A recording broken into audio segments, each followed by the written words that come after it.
Hello students, in this video we are going to discuss about life process, that is the very first chapter of your class.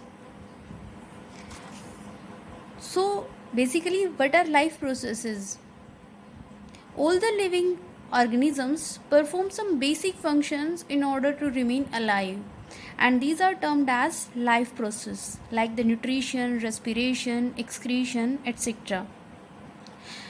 हम समझते हैं कि एक living organism अपनी body को live रखने के लिए, अपने आप को लाइव रखने के लिए जितने प्रोसेसेस कंटिन्यू करता है, जितने फंक्शंस परफॉर्म करता है, उन सबको हम कहते हैं लाइफ प्रोसेस, जिसके अंदर आता है nutrition, that is intake of food, respiration, exchange of gases, excretion, elimination of waste material etcetera.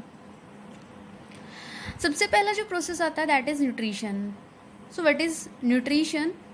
Nutrition is basically the process of intake of nutrients and its utilization by an organism in different biological activities. Nutrition वो biological process होता है जिसके अंदर एक organism nutrients को intake करता है और उनका यूटिलाइजेशन करता है डिफरेंट बायोलॉजिकल एक्टिविटीज़ को परफॉर्म करने के लिए. जैसे हम फूड इनटेक करते हैं और हमारा जो फूड है वो हमें डिफरेंट लाइफ प्रोसेसेस जैसे रेस्पिरेशन, एक्सक्रीशन, मेटाबॉलिज्म, इन सब के लिए एनर्जी प्रोवाइड करता है. Next is nutrients. अब न्यूट्रिशन के अंदर हमने पढ़ा कि न्यूट्रिएंट्स इनटेक करता है एक organism. So what are nutrients? So nutrients are the organic as well as inorganic substances which the organisms obtained from their surrounding in order to synthesize their body constituent and use them as a source of energy. वो सारे organic और inorganic substances जिनको एक organism अपने surrounding से intake करता है अपनी बॉडी के डिफरेंट कॉन्स्टिट्यूएंट को सिंथेसाइज करने के लिए और अपने आप को एनर्जी देने के लिए यूज़ करता है, उन सभी एलिमेंट्स को हम कहते हैं न्यूट्रिएंट्स. अब आता है मोड ऑफ न्यूट्रिशन. न्यूट्रिशन के मोड कौन कौन से हो सकते हैं, कौन कौन से रास्ते हो सकते हैं जिनसे एक ऑर्गेनिज्म न्यूट्रिशन इनटेक करता है. So nutrition can be autotrophic और heterotrophic. In the earlier classes we already have discussed about that there is basic kind of nutrition. We are going to discuss again briefly. Nutrition, already we have discussed the intake of nutrients and their utilization for different biological activities. अब nutrition जो है उसके basis के ऊपर हम different categories को categorise करते हैं. जैसे ऑटोट्रॉफिक जितने भी ग्रीन प्लांट्स होते हैं वो सारे ऑटोट्रॉफिक में आते हैं. किस तरीके से आते हैं? तो all those organisms which can prepare their food with the help of some inorganic nutrients, inorganic raw materials which are intaken by them from their surrounding for the preparation of their organic food. एक organism जो अपने surrounding से inorganic constituents को use करता है और अपना खाना खुद बनाता है, उसको हम कहते हैं ऑटोट्रॉफिक. जितने भी ग्रीन प्लांट्स हैं वो अपना फूड सराउंडिंग से रॉ मटेरियल्स को यूज़ करके खुद प्रिपेयर करते हैं और इसीलिए हम उनको कहते हैं ऑटोट्रॉफिक. नेक्स्ट आता है heterotrophic. Those organisms which prepare their food which take their food from the autotrophic organisms. वो सारे ऑर्गेनिजम्स जो डायरेक्टली और इनडायरेक्टली ऑटोट्रॉफिक ऑर्गेनिजम्स के ऊपर डिपेंड करते हैं अपने खाने के लिए, उनको हम कहते हैं हेट्रोट्रॉफिक ऑर्गेनिजम्स. अब हेट्रोट्रॉफिक ऑर्गेनिजम्स जो हैं वो डिफरेंट टाइप के हो सकते हैं, like the herbivores, carnivores, omnivores. In the earlier classes we already have been discussed in these categories of nutrition. Let's have a overview. Herbivores वो सारे ऑर्गेनिजम्स जो डायरेक्टली प्लांट प्रोडक्ट के ऊपर डिपेंड करते हैं फॉर देयर न्यूट्रिशनल रिक्वायरमेंट, उनको हम कहते हैं herbivorous.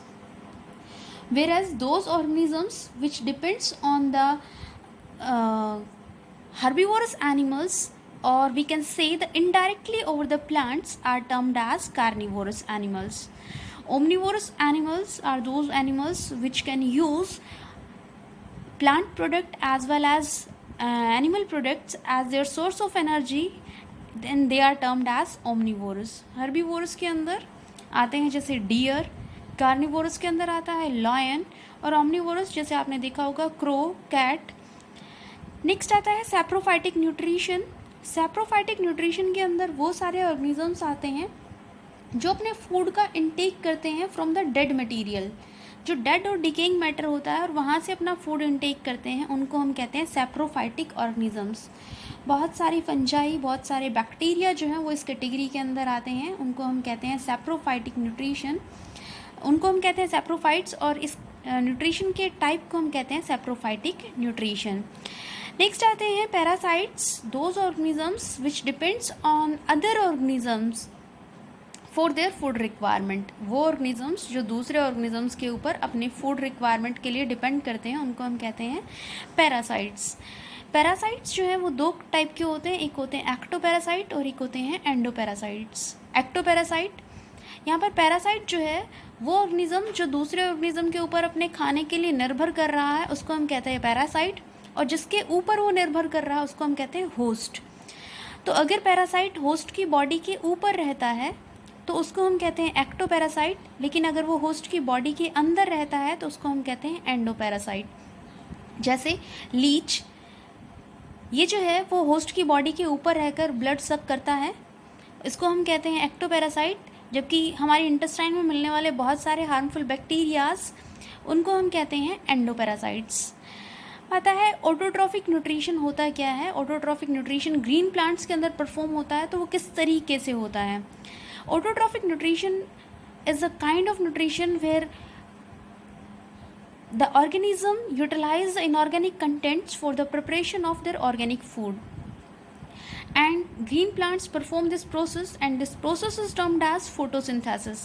The chemical reaction of photosynthesis can be written like 6 CO2 plus 12 H2O in presence of light and chlorophyll are converted into glucose plus water plus oxygen, and this oxygen is released by the plant, which is used by us for the process of respiration. This process of photosynthesis occurs only in green plants, and due to the presence of green colored pigment named as chlorophyll. chlorophyll नाम का एक green colour का pigment होता है जो सिर्फ green plants के अंदर प्रेजेंट होता है, और यही वो पिगमेंट है जो इस फोटोसिंथेसिस के प्रोसेस के लिए असेंशियल होता है, जिसकी वजह से ये प्रोसेस परफॉर्म होता है। नेक्स्ट आता है फोटोसिंथेटिक पिगमेंट्स। तो फोटोसिंथेटिक पिगमेंट्स जो हैं वो कलर्ड ऑर्गेनिक सब्सटेंसेस होते हैं जिनका काम होता है विजिबल लाइट को एब्जॉर्ब करना for the process of photosynthesis. Photosynthesis के प्रोसेस के लिए यहाँ पर ये जो लाइट को एब्जॉर्ब करने का काम है ये क्लोरोफिल करता है, ये पिगमेंट करता है। अब बात आती है कि इस फोटोसिंथेसिस के प्रोसेस के लिए रॉ मटेरियल्स कौन कौन से रिक्वायर्ड होते हैं। तो CO2, carbon dioxide and water are the raw materials for the process of photosynthesis. The site of photosynthesis, chloroplast is the main site for the process of photosynthesis, and chloroplasts are present in the mesophyll cells. ये जो mesophyll cells हैं, chloroplast जो है वो अपर और lower epidermis sales के अंदर absent होता है। ये सिर्फ एक लीफ की जो मेसोफिल सेल्स है वहाँ पर प्रेजेंट होता है। क्लोरोप्लास्ट के दो पार्ट होते हैं, एक होता है ग्रेना और एक होता है मैट्रिक्स स्ट्रोमा पार्ट, जो आपने 9th क्लास में पढ़ा होगा। जो दोनों रिएक्शंस है फोटोसिंथेसिस की, लाइट रिएक्शन और डार्क रिएक्शन, दोनों के अंदर परफॉर्म होती है, ग्रेना के अंदर भी और स्ट्रोमा के अंदर भी। So chloroplast is site for photosynthesis. This is about photosynthesis or the site of photosynthesis. Meet in the next video with some next content. Thank you and have a good day.